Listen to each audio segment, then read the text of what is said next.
এমন গরম গরম ফুলকো ফুলকো লুচি, তার সাথে যদি হয় ছোলার ডাল।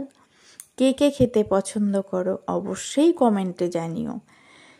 লুচিগুলো ফুলকো ফুলকো বলের মতো। সকালে ব্রেকফাস্ট বা রাতের ডিনারেও তোমরা বানিয়ে খেতে পারো, রোজ রোজ একঘেয়ে রুটি না খেয়ে। এই ফুলকো ফুলকো বলের মতো লুচি ঠান্ডা হলেও শক্ত হবে না, নরম, মুখে দিলেই মিলিয়ে যাবে। এর ফুল ভিডিও আমার চ্যানেলে দেয়া আছে, তোমরা দেখে নিও কিভাবে বানালে এতটা ফুলকো থাকবে এবং নরম হবে আর মুচমুচে হবে, আর ঠান্ডা হলেও চিট হবে না।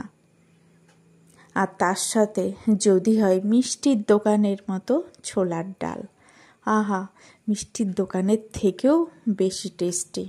এই টিপসগুলো ফলো করে যদি ছোলার ডাল বানিয়ে নাও তাহলে এর স্বাদ মুখে লেগে থাকবে সারা জীবন।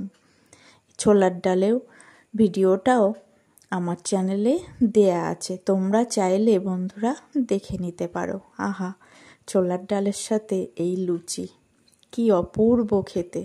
একবার বানিয়ে খেলে বারবার বানাতে ইচ্ছে হবে। যাকেই খাওয়াবে সেই তোমার প্রশংসা করবে, এত টেস্টি হয়। যেমন ছোলার ডাল তেমন ফুলকো লুচি। কেমন লাগলো অবশ্যই কমেন্টে জানিও ভিডিওটা।